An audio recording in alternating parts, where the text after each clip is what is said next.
Coming very shortly in studio, it's Phil Campbell and Tom McFarland. The great musicality and the wonderment of their gorgeous cottage on the northern shore of Carlingford Lough, and stories of music and the accompanying songs and all the rest of it with a whole amalgam. A busy studio we are. Brian, you're welcome. It's Brian Hyland of the Newry Democrat. Your first time with me, Brian. You're welcome. First time in here, anyway. Yeah. Indeed. Absolutely. we've been working together over many years.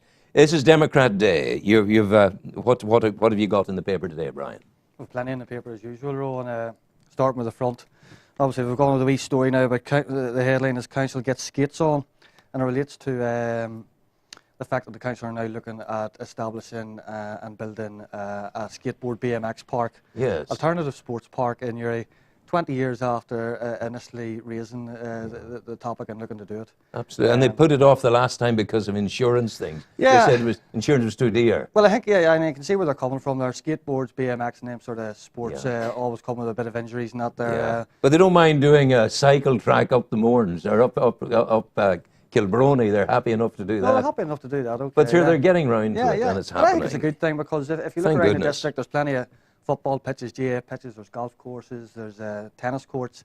A lot of young guys and young girls are into skateboard and BMX biking and out there, and there's nothing really for them. Could be. I was always tempted, Brian. I was always tempted to have a go at the skateboarding. It never floated me. But you see them on Hill Street, you see them at 5:30 to 6 o'clock in the evening, and they have nowhere to go. They're on the cathedral steps. Maybe getting in the way of pensioners, and probably no fault of their own because they've nowhere else to do this sort of thing. If this does come off the ground, and it'll be interesting to see what way it works in terms of the councils merging, whether they can still go ahead with that there. Please. But yeah, hopefully it does get off the ground. Absolutely. Right, take me on, O great Jehovah, as they say. Well, there's Glenanne gang on the front. I think we've have that as covered well. That this morning anyway. So you have yes. Of course, we're going to the ongoing ferry case down at Greencastle. I think you'd be keeping your eye on that as well. Well, we had folk in yesterday on it, pro the ferry, and I'm trying to get the Greencastle area group, the community group in, and they're going to come in. But my only intention in it is to make sure I deal with it fairly. That's it, as you would expect. It is. Now, what else have we got? Well, so it's coming up to that time of year again. They're looking for a new down rose to head down to Kerry in the summer.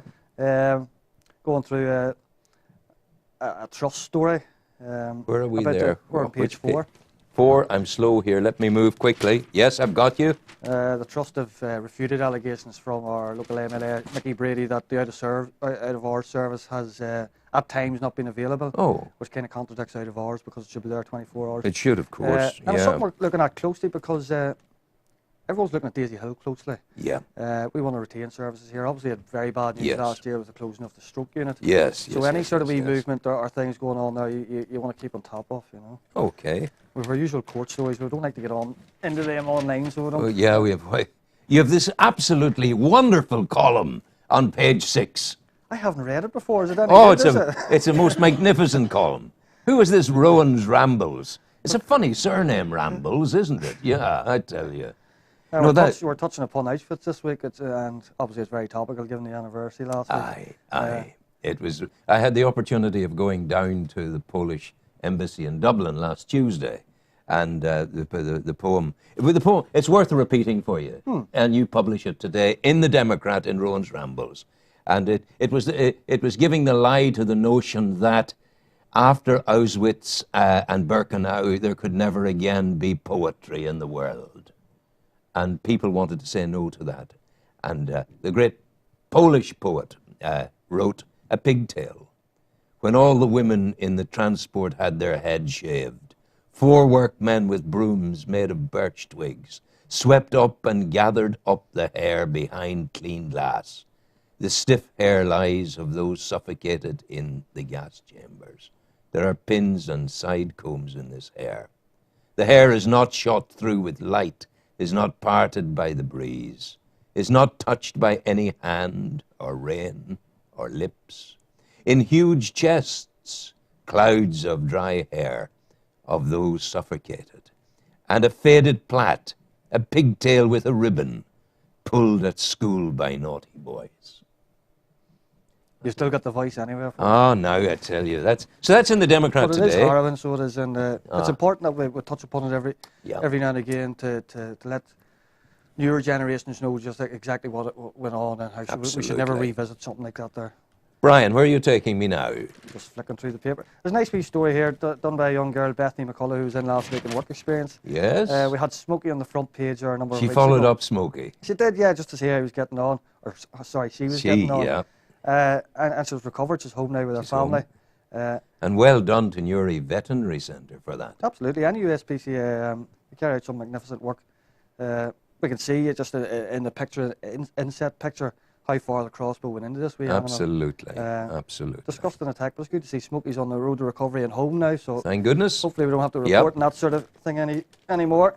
And there's the trust wanting the Southern Health and Care Trust wants us to get to know them better. They're holding signs. My name is Roberta. My name is Francis. My name is Mairead. My name is Fiona. They want to get up close and personal and know us all. I think that's important for people staying in hospital. Absolutely, absolutely. Now, we've pictures here of the annual Newry and Mourne Council Awards. Oh, yes. Very jolly. It's a great event, so it is, and it recognises people, a lot of people maybe that people haven't heard of. Absolutely. For the thing, there's young Ronan Bradley. Ronan's well known in the town. Yes. He got an award for human endeavour. Ronan had a bad accident in Thailand a number of years ago. Listen, did that happen in Thailand? That happened in Thailand, yeah. And he went back to Thailand last year to meet he was on a motorbike and went under a lorry and he caught fire. Man. And a number of people pulled him from under it and saved his life. So he went over to meet the people that saved his life there last year. So, isn't that wonderful? So he's doing well and he's a father and all now. Just bottom right there, I don't know if you know Pat O'Keefe. Yes. Pat's been blind for 36 years now and he's still chairman of Newry and Mourne Sports. What is it? He's a great, Sportability. Yeah, Sportability. So again, it's fantastic that these people are recognised annually for what they've overcome and what they've achieved. And finally, perhaps, Brian, because we're under a wee bit of pressure today, where are we looking as a final story? Well, in front of me there, with people from St Paul's once again going over to Romania on a sort of aid mission. They go over, they collect a lot of money, raise money, take medical equipment over. And it's great for the people, the orphanages that they visit. It's also great for the pupils. Gives them an insight of we're not, getting the different countries, seeing what's happening, different cultures, and realising that we're very lucky over here. We are indeed.